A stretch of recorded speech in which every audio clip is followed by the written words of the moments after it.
இன்றைக்கி நம்ம பார்க்க போகிறது உளுந்தங்கஞ்சிங்க. இது ரொம்ப ஹெல்த்தியான ரெசிபி.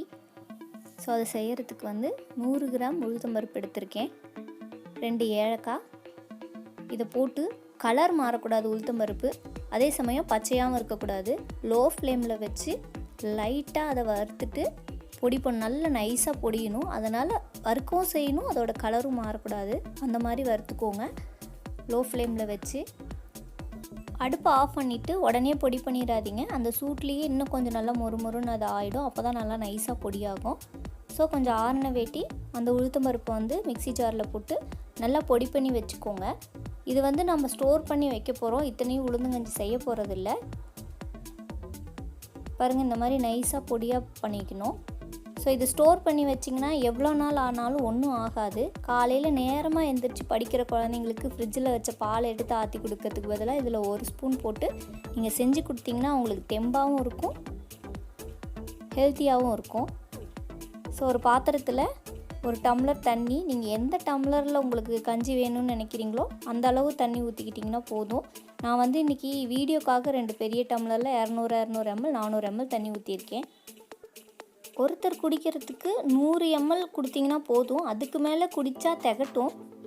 ஸோ நீங்கள் 400 ml தண்ணி ஊற்றிருக்கேன், இதை 4 பேர் தாராளமாக குடிக்கலாம். ஸோ அதில் 2 ஸ்பூன் பொடி பண்ணி வச்ச உளுத்தம்பருப்பை போட்டு நல்லா கலக்கிக்கலாம். கட்டிலாம் கட்டாது, அப்படியே விட்டுட்டிங்கன்னா தான் கட்டி கட்டிடும். இப்போ போட்டோடனே நல்லா கலக்கிட்டிங்கன்னா கட்டி கட்டாதுங்க. நல்லா கலக்கி விட்டுக்கலாம். இது 5 நிமிஷம் கொதிச்சா போதும், ரொம்ப நேரம் கொதிக்கணுன்ற அவசியம்லாம் கிடையாதுங்க. நல்லா கலக்கி விட்டுட்டு ஒரு 2 நிமிஷம் 3 நிமிஷம் வெயிட் பண்ணிங்கன்னா நல்லா பால் பொங்குற மாதிரி பொங்கி வரும். அந்த ஸ்டேஜில் அடுப்பை சிம் பண்ணிடுங்க. இப்போ பாருங்கள், நான் நல்லா கரைச்சி வச்சுட்டேன். அனல் பார்த்திங்கன்னா இப்போ அதிகமாக தான் வச்சுருக்கேன் நான். அந்த பொங்கு வர ஸ்டேஜில் அனலை சிம் பண்ணி விட்டுக்கோங்க. பாருங்கள், பொங்கு வந்துருச்சு. ஸோ இப்போ அனலை சிம் பண்ணிக்கலாம். சிம் பண்ணிவிட்டு கொஞ்சம் கிட்ட நின்று கலக்கி விடுங்க, இல்லைன்னா பொங்கிடும். சிம்லேயே வச்சிங்கனாலும் மேலே பொங்கி ஃபுல்லாக வலிஞ்சிரும். ஸோ நல்லா கலக்கி விட்டுட்டு 400 ml தண்ணிக்கு நான் 125 கிராம் நாட்டு சக்கரை எடுத்து வச்சுருக்கேன். நீங்கள் வெல்லம் வேணுனாலும் போட்டுக்கலாம், சக்கரை வேணுனாலும் போட்டுக்கலாம். பட் நாட்டு சக்கரை ஸ்வீட்னஸ் கொஞ்சம் கம்மியாக இருக்கும், அதனால் 125 கிராம் எடுத்து வச்சுருக்கேன். அது நல்லா கொஞ்சம் கொஞ்சமாக கொட்டி கரைக்கணும்.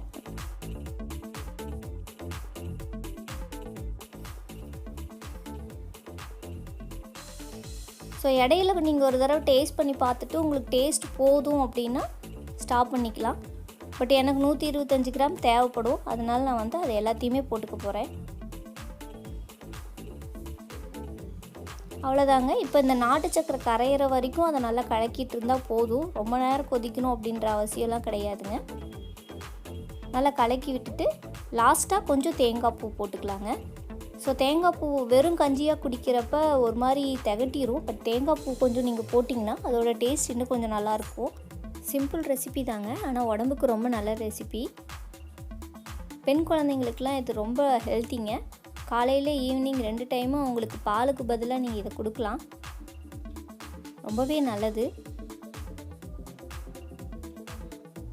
அவ்வளோதாங்க, முடிஞ்சிருச்சு. தேங்காய் பூ கொட்டினதும் அடுப்பு ஆஃப் பண்ணிடுங்க. அதுக்கப்புறம் கொதிக்க வைக்கணும்னு அவசியம் இல்லை.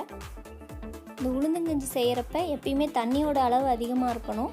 அந்த பவுடர் பண்ண பொடியை கம்மியாக போடுங்க. ரொம்ப அதிகமாக போட்டிங்கன்னா ரொம்ப கொலன்னு இருக்கும், குடிக்க முடியாது. ஸோ பாருங்கள், இதே தண்ணியாட்டம் தான் இருக்குது. ஸோ தண்ணியாட்டம் கொஞ்சம் சூடாக குடிச்சிங்கன்னா தான் நல்லாயிருக்கும். ஆறிப்போனால் கூட திருப்பி சூடு பண்ணிக்கலாம். ஸோ கண்டிப்பாக ட்ரை பண்ணி பாருங்கள். நான் டெக்கரேஷனுக்காக கொஞ்சம் மேலே தேங்காய் பூ போட்டுக்கிறேன். ஸோ இந்த வீடியோ பிடிச்சிருந்தா லைக் பண்ணுங்கள், பிடிக்கலன்னா டிஸ்லைக் பண்ணுங்கள்.